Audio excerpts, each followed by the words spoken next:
এ মেও দেখো, এই যে তুমি ঘরে ঢুকবে না তুমি?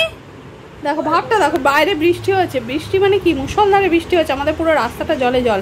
যে বৃষ্টিটা থেমে গেছে আমি জানালাটা খুলে দিয়েছি, দেখো এর অবস্থাটা। না হাঁটু পর্যন্ত না, অত না, অত জল না, বাট অনেকটা বেশ পায়ের খানিকটা মানে ডুবে যাবে আর কি, জল জমে গেছে। আমাদের এই সামনেটা জল জমে যায়। হ্যাঁ গাড্ডাগুটি বাম্পার আছে রাস্তায়, যাই হোক তো জল জমে গেছে, এখন জল নেমে যাবে, এক্ষুনি নেমে যায়। ট্রেনগুলো সব ব্লক হয়ে গেছে, বন্ধ হয়ে সব জল উঠে গেছে। আর ইনি এই দেখো, ইনি অনেকক্ষণ থেকে বাইরে যাবেন, ইনি মাথা খারাপ করে দিচ্ছেন। বাইরে ওকে দেখতে হবে, জানালা বন্ধ থাকলেও মনে করো জানালার বাইরে অনেক কিছু হচ্ছে, ঠিক আছে? সেই জন্যে উনি পাগল হয়ে যান, জানালার বাইরে গিয়ে উনি কিছু দেখবেন যে কি হচ্ছে। তো এবার জানালা খুলে দিয়েছি, ব্যাস। হ্যাঁ টাওয়ার বলছে, দাদা বলছে যে ভিউ পয়েন্ট হয় সব বড় বড় টাওয়ার বা বিল্ডিং এ, বুর্জ খলিফায় যে ভিউ পয়েন্ট হয়, যে উপর থেকে সব দেখা যায় না একটা পয়েন্ট থেকে সব কিছু। ডোডোরা হচ্ছে এই জানালাটা হচ্ছে সেই ভিউ পয়েন্ট, ঠিক আছে? ও এখান থেকে ও নিচে সব কিছু দেখতে পায়। এই যে জানালায় একদম এই যে এই কোনায় চলে যায় এইখানটাতে, ঠিক আছে? এইখানটাতে গেলে পুরো রাস্তাটা একদম আমাদের সামনে, এই রাস্তার সামনে। তো ওই রাস্তাটা যা লোকজন যায় বা দোকানের লোকজন সব, সামনে একটা দোকান আছে, ওখানে সব লোকজন, আইসক্রিমের দোকান আছে, ওখানে সবসময় লোকজন আসে যায়।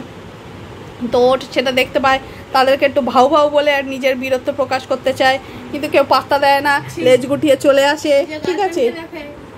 হ্যাঁ গার্লফ্রেন্ড এখন আর রাস্তায় পাওয়া যাচ্ছে না। গার্লফ্রেন্ড যে কি হলো, সে কালো গার্লফ্রেন্ডকে তার দেখি না, কোনো গার্লফ্রেন্ডকেই দেখি না আমি আর। সাদা গার্লফ্রেন্ড তো হ্যাঁ ডাক্তারবাবুর মেয়ে হয়ে গেছে, এখন আর কিছু করার নেই, আর কিছু করা যাবে না, তাকে তো দেখা যায় না।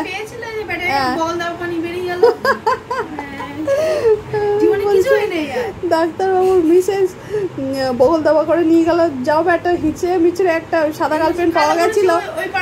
সাদা গার্লফ্রেন্ড ওর মা পছন্দ করেছিল, ওর মায়ের পছন্দ ছিল, সে ডাক্তারবাবু মিসেস নিয়ে চলে গেছে বাড়ি। কি জ্বালা, ডোডো এত কষ্ট করে একটা গার্লফ্রেন্ড জোগাড় করেছিল।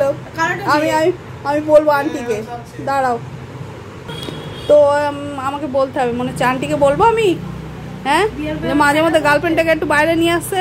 যাও বাট ডোডো অবশ্য খুব একটা পছন্দ করতো না, ডোডোর ওই কালো গার্লফ্রেন্ডটাই পছন্দ ছিল, সাদা গার্লফ্রেন্ডের সাথে। হ্যাঁ না ও মা, কালো গার্লফ্রেন্ড আছে ওর মধ্যে। হ্যাঁ ও বাবা, ওর দাদাগুলো সব এই চেহারা, বাপরে বাপ, সে আবার এসে ঝগড়া বাঁধায়। হ্যাঁ বাবা, ওই জন্য তো ডোডো সাহস পায় না ও কালো গার্লফ্রেন্ডকে কিছু বলা। যদি ও ফ্যামিলি সমেত চলে আসে, দাদা ভাই বোন সব গোষ্ঠী শুদ্ধ নিয়ে চলে আসে, ওই জন্য ডোডো চুপচাপ ছিল, ঠিক আছে? অমানিক তো ভাল লাগছে, দেখো চোখ ফুটফুট করছে। বৃষ্টি এখনো হচ্ছে না, বন্ধ হয়ে গেছে মনে হয়, বা হলেও হয়তো এক দু ফোঁটা পড়ছে, রাস্তা তো বোঝা যাচ্ছে না। তো যাই হোক, ডোডো বেচারা মনটা খারাপ, আর কি বলবো। আবার সে ডোডোর এইখানে এই পাড়ায় কাউকে আমি আর দেখি না। সে বললাম না একটা বাচ্চা আছে, ওই বাচ্চাটা মানে আমি হঠাৎ করেই একদিন ওর সাথে পরিচয় হয় আর কি। তো ওর গায়ে না পুরো সারা গায়ে আর কি টিক্সে ভরে গেছিলো। ওর দেখলাম কানের পাতা, পুরো গায়ে বডিতে টিক্স। আমি কোনো দিনই দেখিনি বাচ্চাটাকে, হঠাৎ একদিন দেখলাম সে রোগা হয়ে গেছে, পুরো টিক্সে ভর্তি। তো আমি ভাবলাম যে ওকে কিছু পাউডার মানে ওকে দেবো, কিন্তু ওকে তো আমি বাড়ি আনতে পারছি না, ওর সাথে রাস্তায় দেখা, ওকে আমি আনবো কী করে? ওকে আমি বিস্কিট দিই, তো ও খায়, বিস্কিট খাচ্ছে, কিন্তু ওকে তো বাড়ি আনা সম্ভব নেই। এবার আমি ওকে নিয়ে পাউডার দিতে গেলাম, ও চলে গেল, ওখানে থাকলো না, কার কাছে খুঁজে আমি পাবো? তো যাই হোক, আমি 2 দিন 3 দিন ধরে ও পরপর ওর সাথে দেখা হতো রাস্তায়, তো আমি খেতে দিতাম। আর ও না যেখানেই থাকবো, ও যদি দেখতে পায় দূর থেকে ছুটতে চলে আসে। সেদিন টোটো থেকে নামছি, ও কোথায় ছিল আমি খেয়াল করিনি, মানে রানিং টোটো, ও দৌড়ে চলে এসে দেখি মানে টোটোর দরজার সামনে ছটফট করছে। আমি যে দাঁড়া, আমাকে নামতে দেবো, সে নামতেও দিচ্ছে না, সে এত তাড়াহুড়ো করছে। তারপরে আমি কোনো রকমের নামলাম, ও গায়ে ওঠে না, লেজ নাড়াচ্ছে, আর মুখটা সে মানে আনন্দ পেলে যেমন হয়। আর খাওয়ার জন্য ওরা যখন হ্যাঁ কান তো নিচু, এবার খাওয়ার জন্য কি হয়, ওরা মানে ওদের যখন জিভে জল এসে যায় যখন, আর আনন্দ পায়, তখন কি হয়, খাবার দেওয়ার আগে ও ঠিক সেরকম করছে। আমি তো বুঝতে পারছি, আমি দাঁড়া আমাকে নামতে দে, আমি টোটোর ভাড়াটা মেটাবো। তারপর তো ততক্ষণ সে এমন ছটফট করছে, আবার নিয়ে গেলাম, চল তারপর দোকান থেকে ওকে বিস্কিট কিনে দিলাম, দিয়ে আমি দাঁড়িয়ে থেকে খাইয়ে আসি। মানে ও যতক্ষণ খায় আমি দাঁড়িয়ে থেকে খাইয়ে তারপর চলে যাওয়া, তো লাস্টে 2-4টা থাকে, সেটা দিয়ে আমি চলে আসি। তো তখন দেখলাম যে ওর গায়ে আমার মনে হয় কেউ ওই স্প্রে হোক বা কিছু হোক দিয়েছে, টিক্সের জন্য কিছু দিয়েছে। তো টিক্সগুলো, পিঠে যে টিক্সগুলো ছিল বড় বড় টিক্সগুলো, হ্যাঁ ওগুলো মানে হ্যাঁ কানে, একটা কানে আছে দেখলাম, আর পিঠে অল্প অল্প ছোট ছোট আছে। সে যে দিয়েছে সে নিশ্চয়ই আবার দেবে বাচ্চাটাকে, ঠিক আছে। তো আমার দেখে খুব ভালো লাগলো, আমি খুব টেনশানে ছিলাম যে ওর সমস্ত আমি যে কিছু দেবে, এবার আমার তো ডোডোর জন্য ডাক্তারবাবু সেরকম একটা মানে জিনিস দেন না, স্প্রে ফ্রে কিছু দেন না, পাউডার দেওয়া আছে, তাও পাউডারটা 50-50 ওই বেবি পাউডারের সাথে মিশিয়ে তাই দেয়া হয়।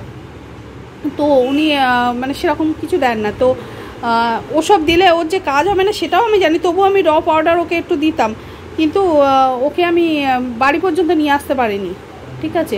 বা ওকে আমি মানে দোকানদারকে বলবো যে আপনি ওকে দেখুন, সে তো থাকবে না, ও চলে যাবে। আমি এখানে যদিও আমার সাথে নিয়ে আসতে পারতাম, তাহলে মানে আমি তো একা থাকি সবসময়, যখনই দেখা হয় ও হাতে ডোডোর দাদাকে স্কুলে ছেড়ে আসছি তখন ওর সাথে দেখা হলো, ওকে টিউশনে ছেড়ে আমি টোটো করে ফিরছি তখন দেখা হলো।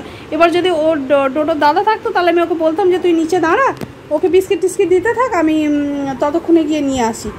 কিন্তু সেই পজিশনে হয়নি। যাই হোক, যেই দিয়েছে আমার খুব ভালো লেগেছে, তাকে আমি চিনিও না, তবু তার জন্য আমার তরফ থেকে অনেক অনেক ধন্যবাদ যে যিনি দিয়েছেন।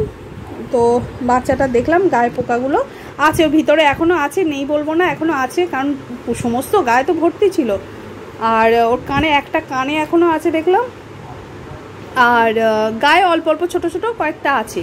তো যিনি দিচ্ছেন তিনি নিশ্চয়ই জানেন, তিনি আবার দেবেন, তা জানি না। তো তার সাথে আমার আর এখন আর দেখা হচ্ছে না, বেশ কয়েকদিন হয়ে গেল। আমরা গিয়ে ওই মানে ওখানে যেখানে ওর সাথে দেখা হয় সেখানে দাঁড়িয়ে দাঁড়িয়ে থাকি, অনেকক্ষণ এদিক ওদিক খুঁজতে থাকি আগিয়ে পিছিয়ে, কিন্তু ওকে আমরা দেখতে পাচ্ছি না।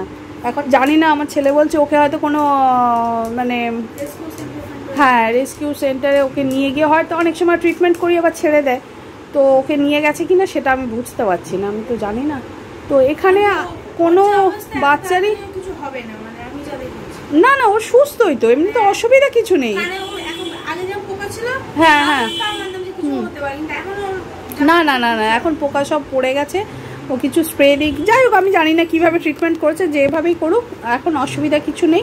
বাচ্চাটা প্রথমে আমাদের একটু ভয় লেগেছিলো যে মানে অত গায়ে পোকা যে মানে ও সারভাইভ করবে কিনা, তো এখন আর মনে হচ্ছে না, সেই টেনশনটা নেই। যাই হোক, ওকে কেউ হয়তো নিয়ে গেলেও যেতে পারে, যে নিয়ে যাক তাকে আমি বলবো আমার তরফ থেকে অনেক অনেক ধন্যবাদ, যে তিনি যদি ট্রিটমেন্ট করান বাচ্চাটা খুব ভালো, কারণ বাচ্চাটা সুস্থ হয়ে যাবে। আর আমি এর আগেও, আমি এগুলো বলা ঠিক না মানে আমার এগুলো ভালো লাগে না মানে বলতে আর কি। এর আগেও আমাদের মানে আমরা এরকম বাচ্চাকে হেল্প করেছি, মানে আর্থিক সাহায্য দিয়ে আর কি, ঠিক আছে। আমি তো নিজে সেভাবে কিছু করতে পারি না।